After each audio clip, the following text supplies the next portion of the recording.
Cover-up makeup had become my armor, a daily ritual that turned survival into something almost mechanical. I stood in front of the cracked bathroom mirror, blending foundation 3 shades darker than my natural skin into the purple fingerprints circling my left wrist.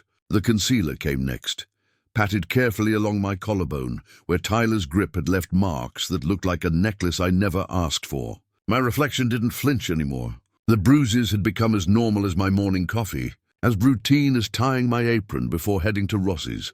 The long-sleeved grey shirt I wore to work clung to me, too hot for a kitchen that burned with the heat of ovens and shouting chefs, but it hid what needed hiding. Rossi's Italian restaurant was the kind of place that pretended to be elegant, while chaos simmered just beneath the white tablecloths. On Friday nights, the noise rose to a fever pitch. Dishes clattering, servers calling orders, laughter from people who had never once had to worry about rent or bruises. Table 12 needs water, Hannah. And fix your hair. You look exhausted.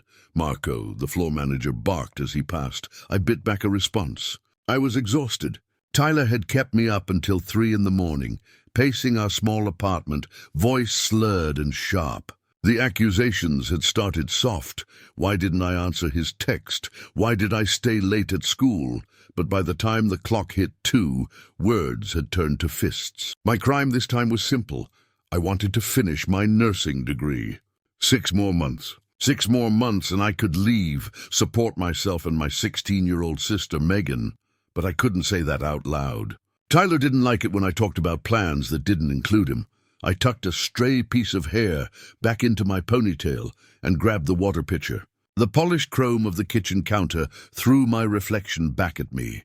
Blue-gray eyes sunken, foundation caked thick along my jawline. I looked like someone twice my age, 25 going on 50.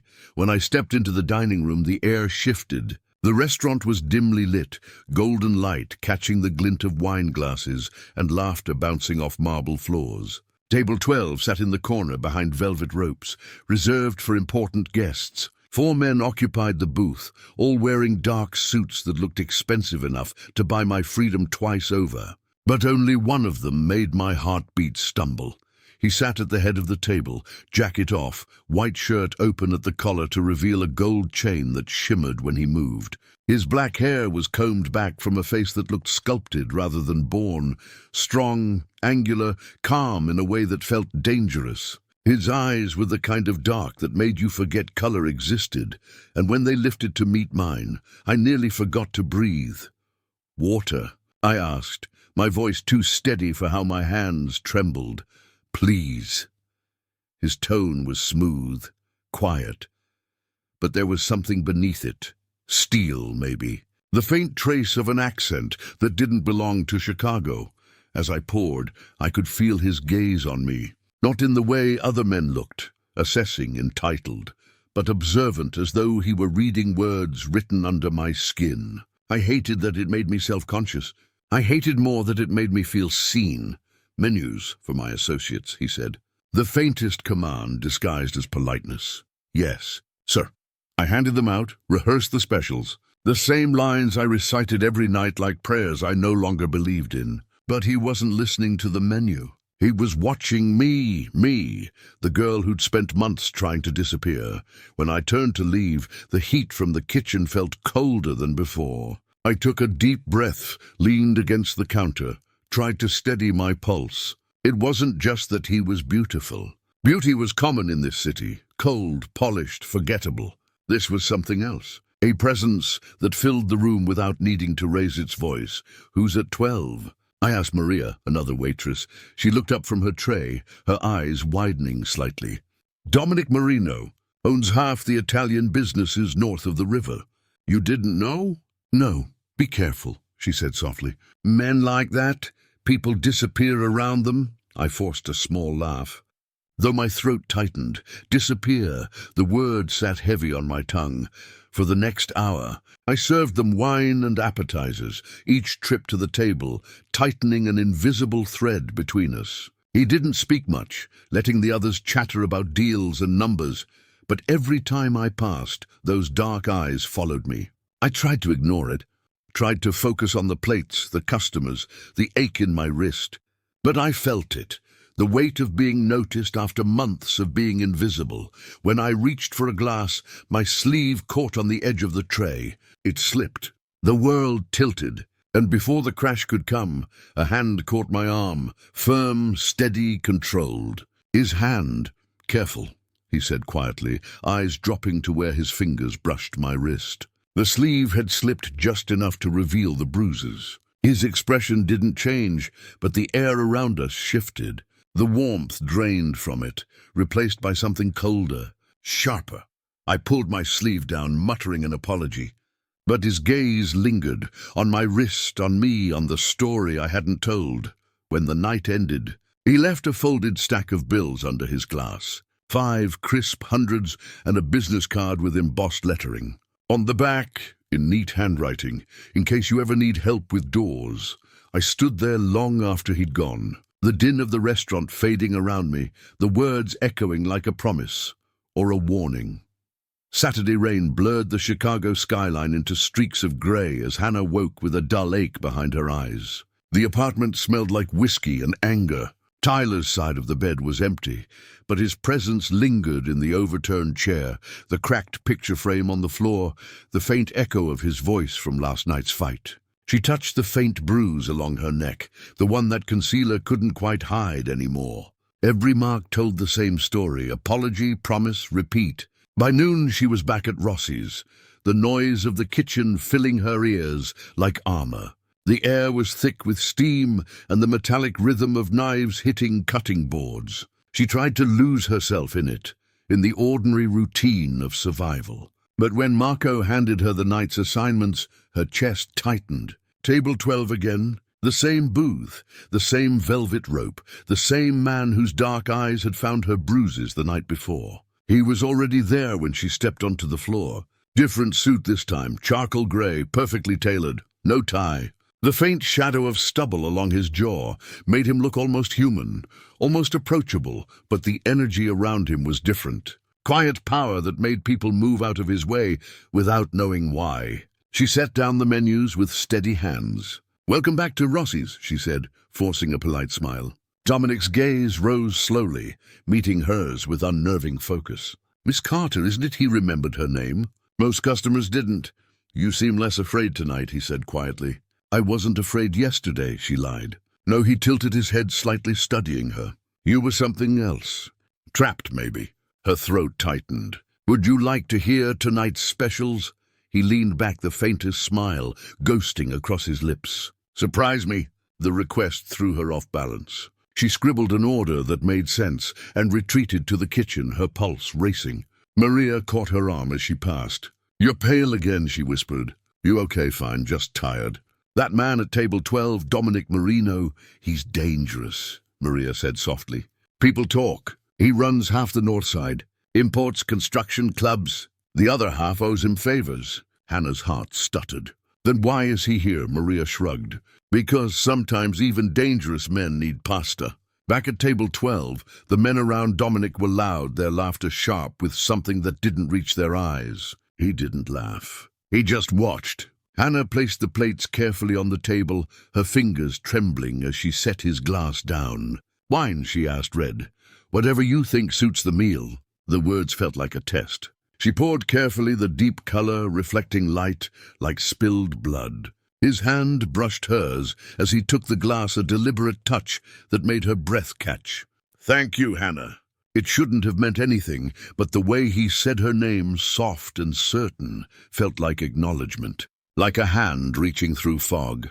Halfway through the night she felt it again, the weight of his attention. Not lust, not hunger, something deeper. Recognition, maybe. She hated that part of her, wanted to look back.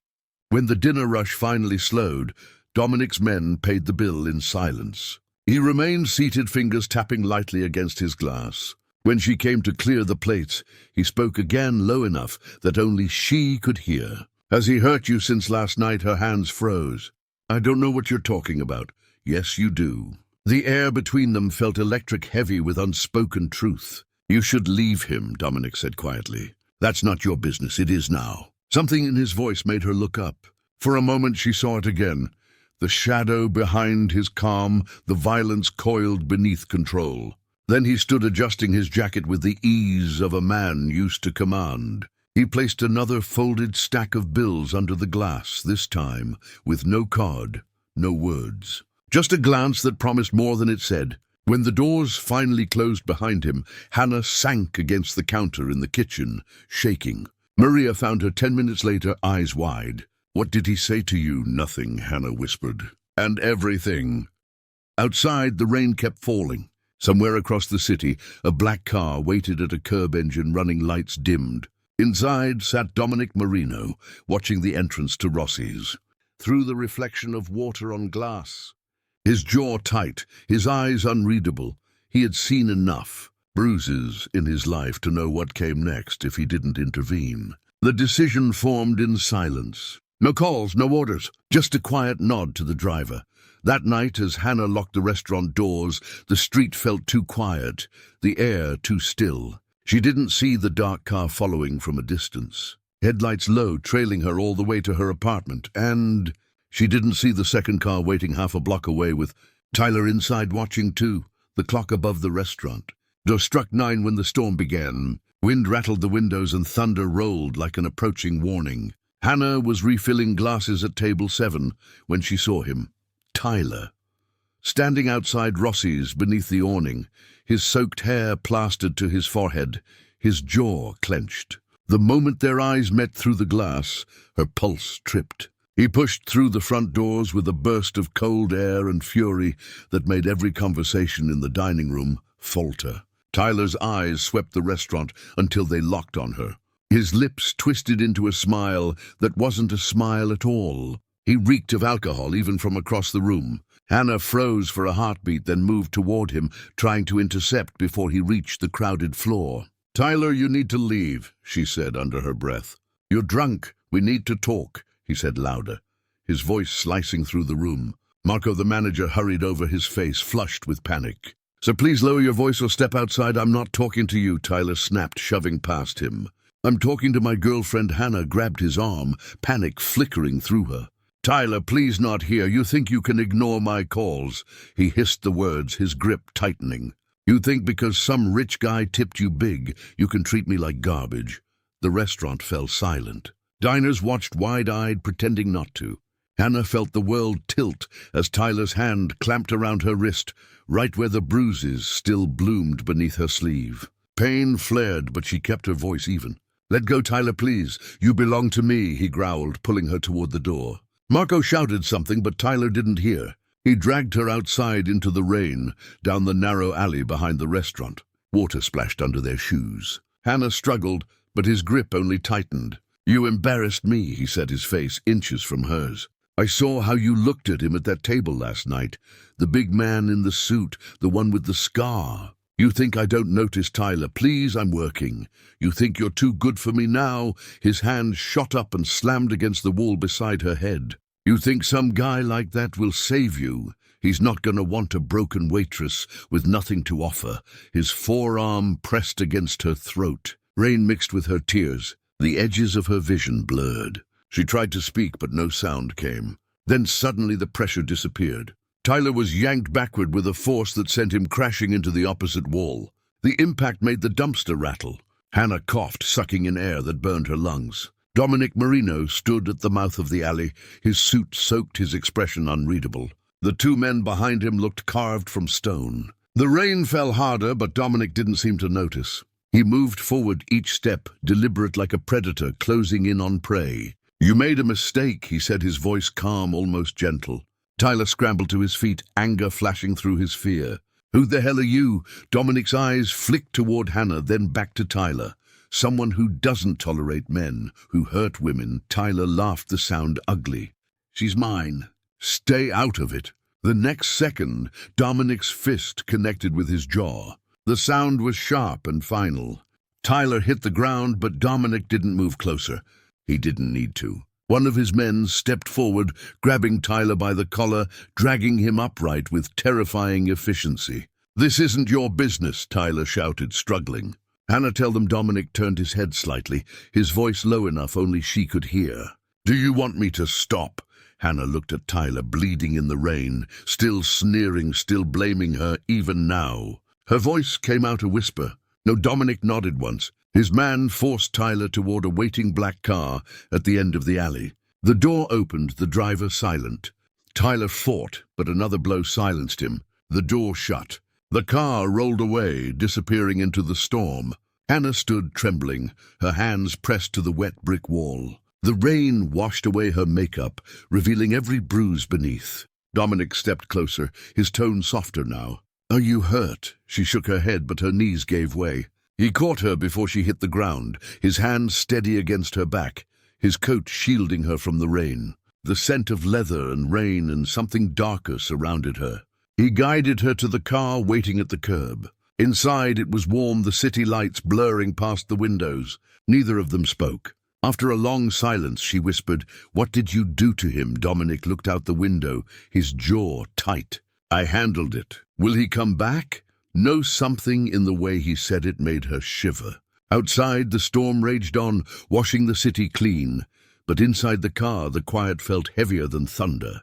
For the first time in months, Hannah felt safe. And for the first time, she realized what safety could cost. Morning light crept through the blinds like an unwanted witness. Hannah woke on the couch, still in yesterday's clothes, her throat sore and her wrist throbbing. For a few seconds, she didn't remember why the air felt so heavy. Then the memory returned in flashes. The rain, Tyler's hand, Dominic's voice, the car door closing. She sat up quickly, pressing a hand to her chest. Silence filled the apartment, except for the steady hum of the fridge. Tyler wasn't there. Tyler would never be there again. Her phone buzzed on the coffee table, making her flinch. Unknown number. She hesitated before answering. Miss Carter, a woman's voice said, "This is Officer Mills from the Chicago Police Department. We'd like to ask you a few questions about Tyler Crawford." The name sent a shiver through her body. "What about him?" she asked.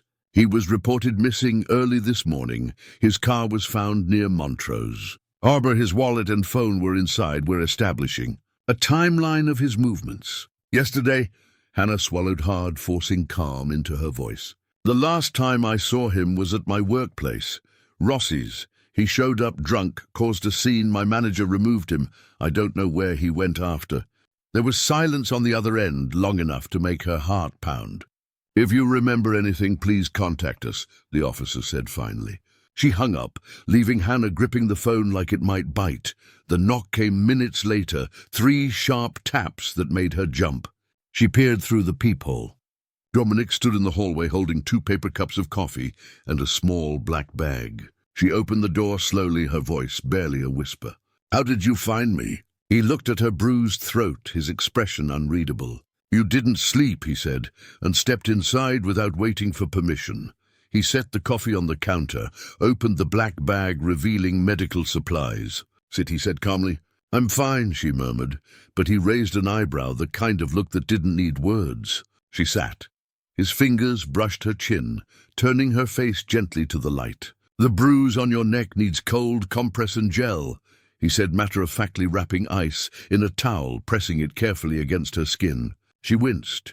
He worked in silence, his movements precise, like someone used to fixing broken things. When he finished, he sat across from her, his dark eyes softer now. "How long has he been hurting you?" The question hit harder than any of Tyler's blows. 6 months, maybe longer," she admitted. "Why didn't you leave?" "I tried. He found me. Said he'd change." "He never did." Dominic nodded slowly, his jaw tightening. "My father used to hit my mother," he said quietly. "I was 5 when it started, 16 when I was big enough to stop it." He leaned forward, his voice lower. "She stayed too long out of fear, out of habit. I swore I'd never let that happen again, not to anyone I could protect. You don't even know me," she whispered. "I know enough," he replied. The words hung between them, heavy and dangerous. The clock ticked loud in the silence. Finally she asked what everyone else would have. "What did you do to him?" Dominic didn't flinch. "Tyler Crawford will never hurt you again. That's all you need to know." "That's not an answer," she said. "It's the only one that matters." He replied, his tone firm but not cruel. Her throat burned from more than bruises. "You don't get to decide that for me." He stood, washed his hands at her sink, as if washing away the conversation. "You're right," he said quietly, "but sometimes justice doesn't wait for permission." Rain began tapping against the window again, soft, steady, rhythmic. Dominic turned back to her, his gaze unreadable. "There are things in this city that don't operate under laws, you know, Hannah. There are men like Tyler who hide behind rules and excuses until someone stops them." She held his stare. "And what are you, Dominic?" He hesitated before answering. "Someone who learned long ago that monsters only understand consequences." The room felt smaller, suddenly filled with too many truths and too much silence. When he finally left, the door clicked shut softly behind him, leaving the faint scent of rain and espresso in the air. Hannah sat motionless, the ice melting in her hand, the ache in her throat, fading beneath the weight of a new realization. Whatever Dominic Marino was, he had crossed a line no one could uncross. She should have been terrified. Instead, for the first time in half a year, she could breathe. Days turned into nights, but Hannah couldn't tell them apart anymore. The air inside her apartment felt heavy with silence, every tick of the clock louder than her thoughts. Tyler's name appeared on the news one evening, a missing person report flashing across the screen with his photograph. The announcer's voice said police were investigating possible foul play. Hannah froze halfway through stirring her soup. Her hand trembled so hard the spoon clattered to the floor. At first she told herself it wasn't real, that he would show up drunk and furious again because that's what he always did. But as the hours passed, the truth began to settle like dust she couldn't sweep away.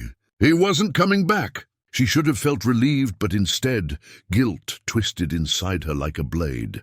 The next morning, she found a man waiting near her building, leaning against a black car. His posture was too still to alert. When he saw her, he spoke into a small earpiece before straightening. "Miss Carter, Mr. Marino asked me to drive you to work today." She hesitated, glancing at the car, then back at him. "I can take the bus," she said. The man didn't move. "Mr. Marino insists," he said simply. The ride was silent, except for the hum of the engine and the city passing outside. When they pulled up to Rossi's, Dominic was already there, seated at his usual table near the back. The restaurant buzzed with low chatter, but his presence seemed to quiet everything around him.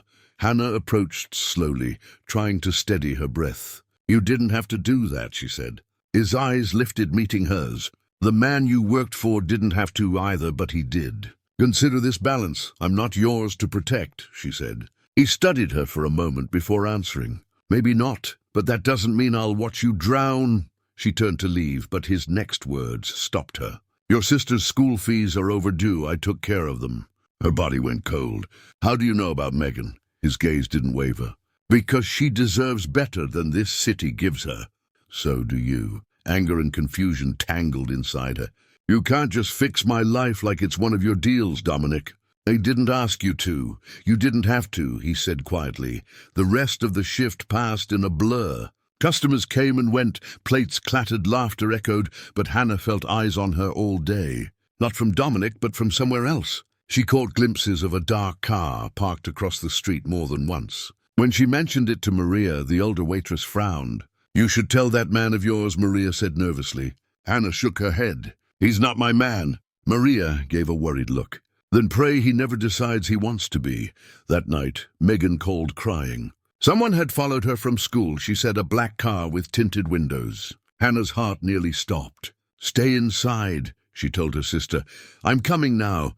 She grabbed her coat, but before she could reach the door, a knock echoed through the apartment. Not frantic, not gentle, just steady. She opened it, half expecting the police. Instead, Dominic stood there again, wearing the same calm expression that made everything feel more dangerous. "There's been movement," he said. "What kind of movement?" she asked. He stepped inside, closing the door behind him. "Some people think Tyler's disappearance wasn't random. They think he owed money to men who don't forgive debts. Those men are asking questions about you." Hannah stared at him, trying to process his words. "Are you saying they think I had something to do with it?" Dominic's eyes were darker now. "They don't care if you did. They only care about what he might have told you before he vanished." Fear crept up her spine. "I didn't know anything," she whispered. "I just wanted to survive." He reached into his coat, pulling out a phone. Pack a small bag, he said. I'm taking you somewhere safe. No, I can't just disappear. You already did, he said softly. The rest of the world just hasn't realized it yet. The weight of his words sank into her bones. Outside, thunder rolled again over the city like a warning. Hannah looked at the man who had stepped out of the shadows for her and wondered if safety from one monster meant surrendering herself to another. Still, she packed the bag, because for the first time she believed what Dominic said next. If you stay here, you won't live to see the sunrise. The safe house sat at the edge of the city where streetlights gave up and darkness took over. It wasn't a house, really more like a fortress disguised as an old cabin, surrounded by pine trees and silence. The drive there felt endless, Hannah's hands gripping her small duffel bag like it could protect her from the world. Dominic sat beside her, not saying much, his presence filling the car more than any words could. When they arrived, 2 men were waiting outside, armed but relaxed, nodding respectfully as Dominic stepped out. He opened the door for her without a word, his gaze meeting hers through the rain that had started again. Inside, the air smelled faintly of cedar and coffee. The rooms were warm, the windows reinforced with heavy locks, the kind of place where secrets could live safely. Hannah stood near the doorway, clutching her coat, uncertain of what to do with her body or her fear. "You'll be safe here," Dominic said finally. "For how long?" she asked. "Until I say it's safe to leave." "That's not an answer." "It's the only one I have." He walked toward the kitchen where one of his men was unpacking supplies. "You'll have food, medicine, anything you need. There's a phone in the drawer, but it only calls me. Don't try anyone else, not even your sister." Her voice trembled. "Megan will be scared." "She's being watched by my people," Dominic said calmly. "She'll be safe." The weight of his certainty scared her almost as much as the situation itself. He turned back to her, his expression softening slightly. "You're shaking. Sit down." She obeyed because something in his tone made refusal impossible. He poured her tea, the kind of small gesture that didn't fit the man everyone said he was. She studied him across the table, the low light catching the faint scar running along his jaw. "How did you get that?" she asked before she could stop herself. He smiled, but it didn't reach his eyes. "Someone once thought they could own me too." The silence that followed was heavy. Outside, wind whispered through the trees. Inside, the walls felt too close. Hannah looked down at her hands, then back up. "You said Tyler owed money to dangerous people. Was it your people?" Dominic's eyes met hers, his expression unreadable. "Does it matter? It matters to me." He sighed, leaned back, his voice quieter now. "I gave him chances, he didn't take them. He crossed lines he shouldn't have, so you killed him. He didn't answer right away. I stopped him. That's all you need to carry." Hannah's chest tightened. "I never asked for that, Dominic. I just wanted him gone, not dead." He leaned forward, his gaze steady. "There's no difference in my world, Hannah. Men like him only stop one way." Tears welled in her eyes, but she blinked them away. "You talk like you're some kind of savior." "You're not." He didn't flinch. "I never said I was. I just don't like watching people break when I can stop it." Hours passed in silence. The rain outside grew heavier until it drowned out everything else. She fell asleep on the couch, exhaustion finally winning. When she woke, it was still dark, the clock glowing 3 a.m. A faint noise came from outside the door. Boots on gravel, voices low, deliberate. Her pulse quickened. She looked toward the hallway, but Dominic was already there, gun in hand, moving like a shadow. "Stay down," he whispered. The next sound was the crunch of glass, then the creak of a door forced open. Hannah crouched behind the couch, trembling as the front window shattered. Muffled gunfire erupted outside, short and controlled. Dominic moved fast, firing twice before ducking near the window. One of his men shouted something from the porch, then silence again. Minutes passed before Dominic finally lowered his weapon, scanning the room. "It's over," he said quietly. "Who were they?" she whispered. "Russians, probably trying to make sure you never talk." Her heart pounded so hard it hurt. "Why me?" "Because you were his weakness," Dominic said. "And now you're mine." The words hung in the air like something sacred and dangerous. She wanted to run, but her legs wouldn't move. He walked toward her, kneeling down, his hand brushing a strand of hair from her face. "You're safe now," he said softly, But as she looked into his eyes, she realized safety in his world didn't mean freedom. It meant belonging to a man who could kill storms with silence. It meant her life was no longer her own, and deep down, in the echo of her heartbeat, she didn't know whether to be terrified or grateful. The night after the attack, the cabin felt different, no longer a safe house, but a cage wrapped in quiet. Anna sat by the window, watching the moonlight stretch over the trees, her reflection pale and restless. Dominic hadn't said a word since the gunfire stopped. He was outside now, speaking with his men. His voice, low, sharp, clipped the kind of tone that made people obey without question. She could only hear fragments enough to know he was angry enough to start a war. When he finally came inside, his shirt was stained with dirt and blood not his own. He poured whiskey into a glass, but didn't drink it. His hands trembled once before he forced them still. "They found a tracker under the car," he said. "That means someone knows we're here." Hannah's heart tightened. "What happens now?" He looked at her for a long moment, then said, "I'll move you in the morning. But tonight no one leaves." His tone left no room for argument. She wanted to hate him, wanted to scream at him for pulling her into his dangerous orbit, but part of her couldn't look away. Beneath the violence, she saw exhaustion, the kind that didn't come from lack of sleep, but from years of carrying sins too heavy to confess. He sank into the chair across from her, staring into the flames. "Do you think I'm a monster?" he asked suddenly. The question caught her off guard. "You saved my life," she said softly. "That doesn't answer me." She hesitated, then whispered, "I think you do terrible things for reasons you think are right." He nodded, almost approvingly. "Then you see me clearly." Silence filled the room again, broken only by the crackle of the fire. Hannah's voice trembled when she spoke next. "I don't understand why you're doing this for me. You could have walked away." Dominic leaned forward, resting his elbows on his knees. "I could have," he said. "But I saw those bruises, and I saw what kind of man did that to you. It reminded me of my mother, and I swore I'd never let it happen again." "You're not her," Hannah whispered. "No, but maybe saving you makes up for not saving her."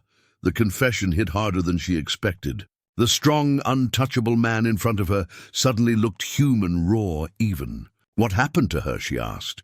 He took a slow breath, eyes dark. "My father broke her one night too many. I was 17 when I ended it. The police called it an accident. The family called it justice. That was the night I stopped believing in law." Hannah stared at him, unable to speak. There was a shadow in his eyes that wasn't evil, but something worse. Regret. Before she could respond, one of his men burst through the door, breathless. "We found one of them, boss," he said. "He's alive." Dominic stood instantly, his voice low and calm. "Where?" "Out by the ridge, tied up." Hannah's stomach knotted. Dominic grabbed his gun without hesitation. "Don't go," she said, "please." He looked at her, the faintest trace of a smile ghosting his lips. "You're safe here. That's all that matters." He stepped outside into the cold, leaving the door slightly ajar. Hannah waited, but curiosity burned through her fear. She crept to the porch and saw them by the trees, Dominic and his men, standing over a kneeling figure, bound and shivering. The man's face was swollen, blood trickling from his mouth. "Who sent you?" Dominic asked quietly. The man shook his head. Dominic's patience slipped into something colder. "I'll ask once more. Russians," the man gasped finally. "They want the girl." Said she saw something she shouldn't have. Dominic's eyes darkened. What did she see? "They think she knows who killed Tyler."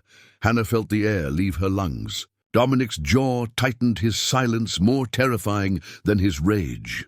Then without another word he raised his gun. The sound cracked through the forest like thunder. Hannah flinched, stumbling back inside the cabin, her hands shaking uncontrollably. When Dominic returned, his face was unreadable, his voice steady. "It's handled. You killed him," she whispered. He looked at her for a long moment before answering. "I protected you."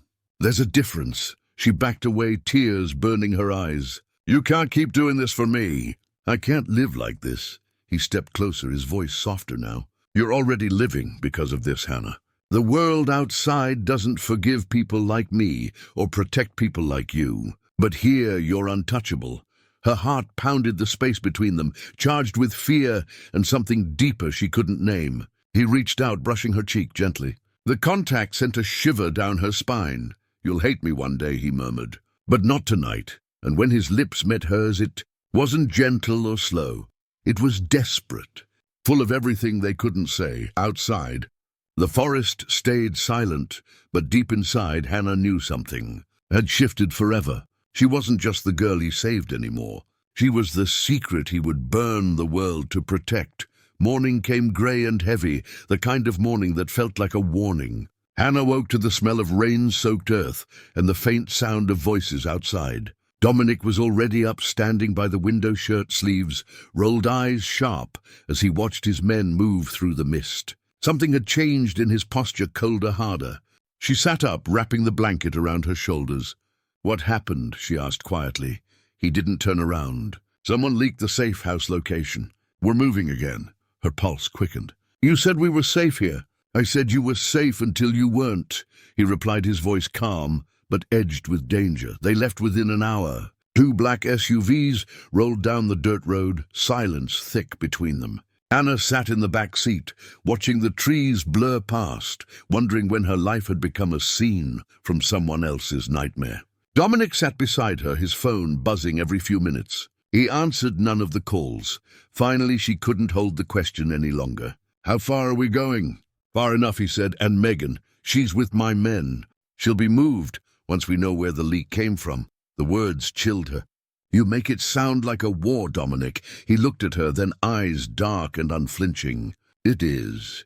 They reached the city before noon, pulling into an underground garage beneath one of his hotels. The air smelled of concrete and gasoline. Dominic led her to a private elevator, guarded by 2 men in black. When the doors opened, they stepped into a suite high above Chicago's skyline, all glass and silence. "This doesn't feel like hiding," she said. "It's not hiding, it's bait," he replied. Her breath caught. "What do you mean, bait?" He moved closer, standing by the window, his reflection sharp against the city beyond. "They'll come again," he said quietly. "This time I'll make sure they don't leave. You're using me," she whispered. He didn't deny it. "I'm protecting you the only way I know how." Hours passed, but peace never came. The sky turned from grey to black, and the city lights shimmered below like false stars. Dominic's men patrolled the corridors, guns, visible tension thick enough to choke on. Hannah stood by the glass, watching rain streak the window. She jumped when Dominic appeared beside her. "Can't sleep?" he asked. "How can I?" she replied.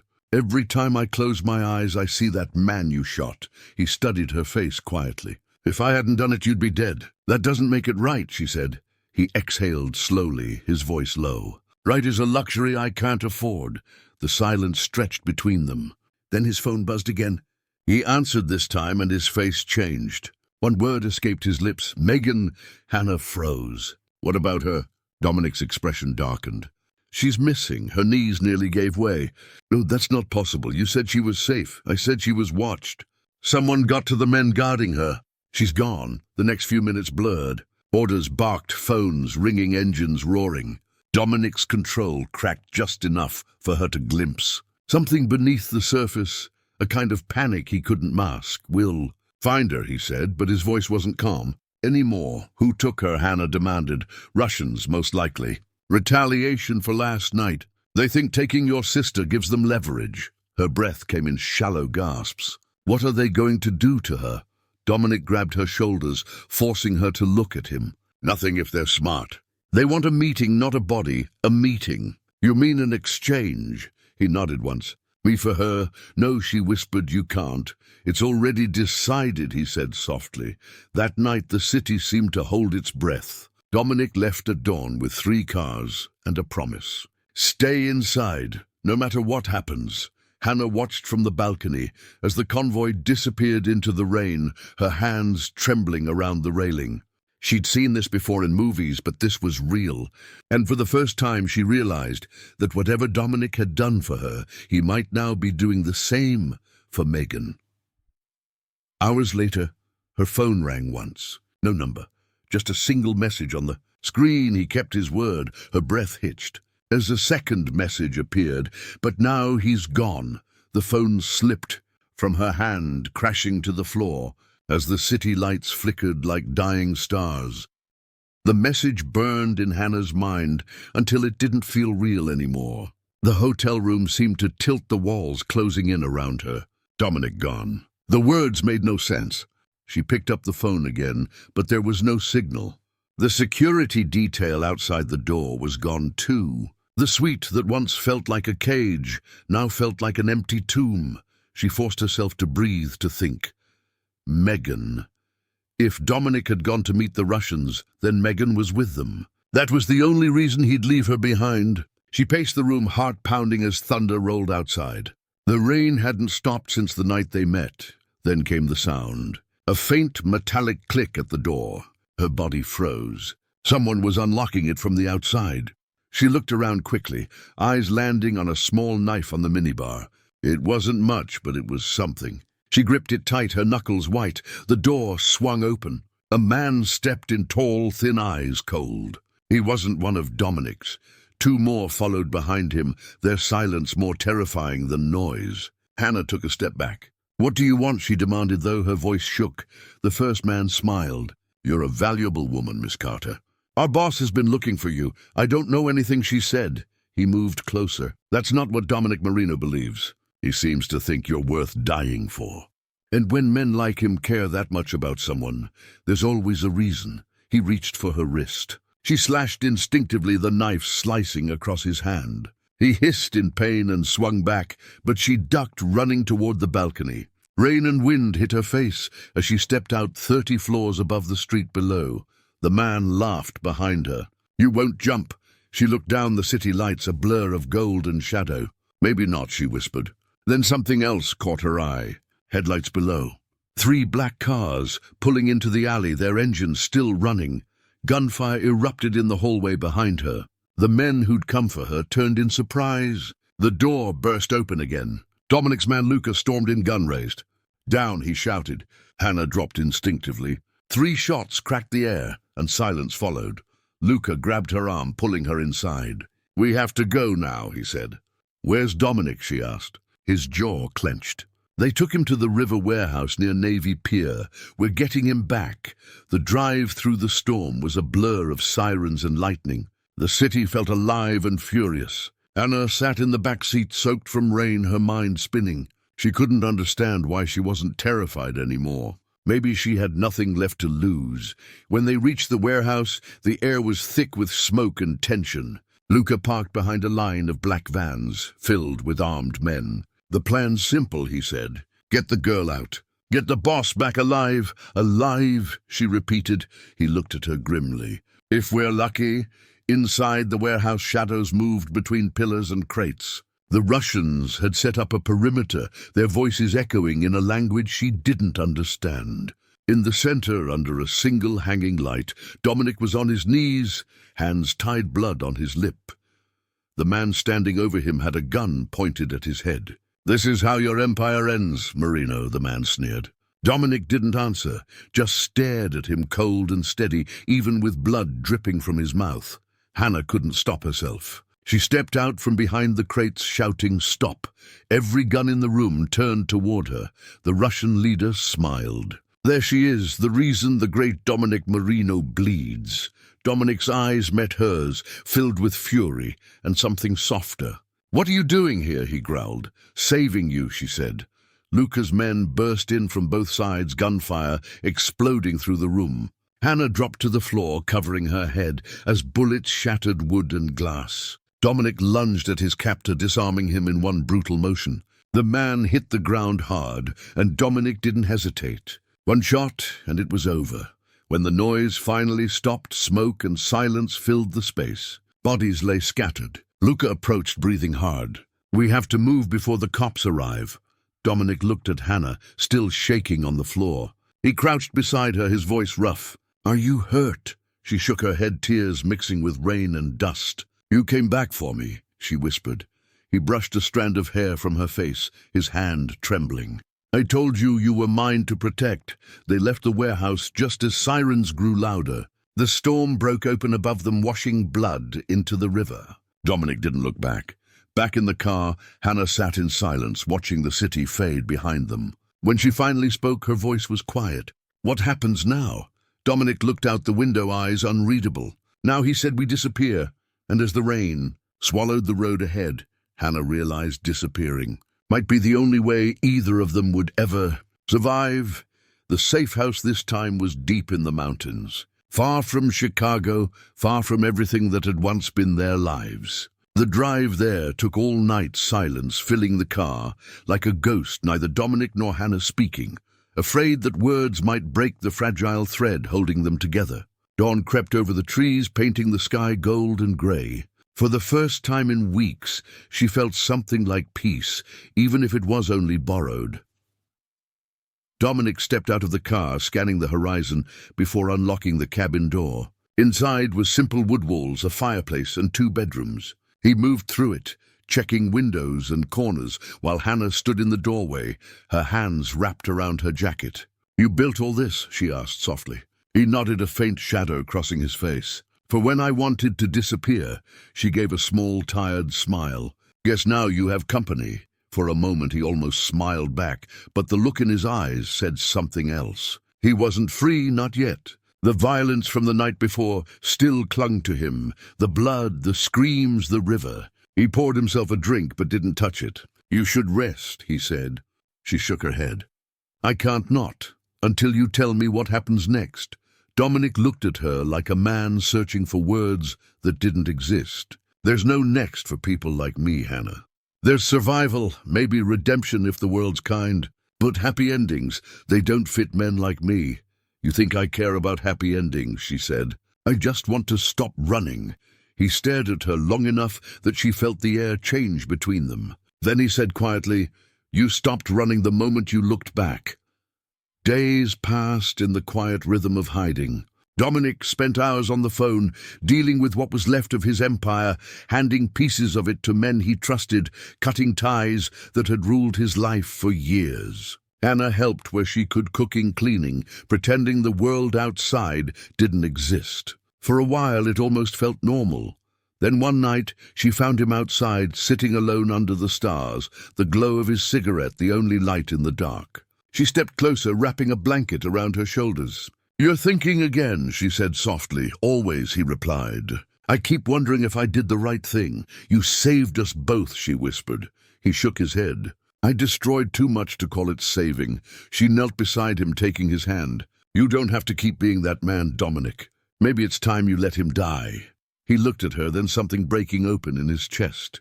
The walls he'd built his whole life began to crumble. Before he could speak, headlights appeared in the distance, 2 sharp beams cutting through the forest. Dominic's instincts snapped back instantly. He stood, pulling her toward the cabin. "Stay inside and lock the door." "No," she said, "not this time." A black car stopped at the edge of the clearing. Luca stepped out first, followed by a stranger, a man in a dark coat. Dominic kept his gun low but ready. Luca's voice was calm. "It's over, boss. They're gone. The Russians, the cops, everyone. The city's moving on." But the stranger beside him spoke next, his voice steady and cold. "Not everyone forgets that easily." Hannah recognized the tone of a man who came to settle something. Dominic did too. He pushed her gently behind him. "Whatever this is, it ends now." The stranger smiled faintly. It already did. He handed Dominic an envelope. Inside was a single photograph of Megan standing outside her school safe, alive, smiling. A message written beneath said "Debt paid." Dominic exhaled slowly, tension leaving his shoulders. He looked at Hannah, and for the first time in his life, there was no storm behind his eyes, only calm. When the car disappeared into the trees, Dominic turned back to her. "It's done," he said. "No more running." Hannah stepped forward, tears glinting in the moonlight. "What do we do now?" He smiled faintly, his voice barely above a whisper. "Now we learn how to live." Weeks later, the mountains bloomed with spring. Hannah found work at a small local clinic, her hands healing instead of trembling. Dominic worked the land, clearing trees, building fences, fixing what could be fixed. In the evenings, they sat by the porch in silence, listening to the wind move through the forest. One night, as stars spilled across the sky, Dominic took her hand. "I don't know how to do this," he said. Do what she asked, be a man who deserves peace. She smiled, resting her head on his shoulder. Then start by believing you can. He kissed her forehead, and in that quiet moment, it wasn't about forgiveness or guilt or survival. It was about two broken souls finally finding a place where the world couldn't touch them. Months later, the city would whisper stories about Dominic Marino, the ghost who vanished, the empire that crumbled, the waitress who disappeared with him. No one ever saw them again. But in a cabin hidden deep in the mountains, a man once feared by everyone learned to plant seeds instead of bury secrets. And the woman who had once hidden her bruises learned what it felt like to be touched without pain. Their story didn't end with revenge or death. It ended with something rarer, something the world had almost stolen from them both. It ended with peace.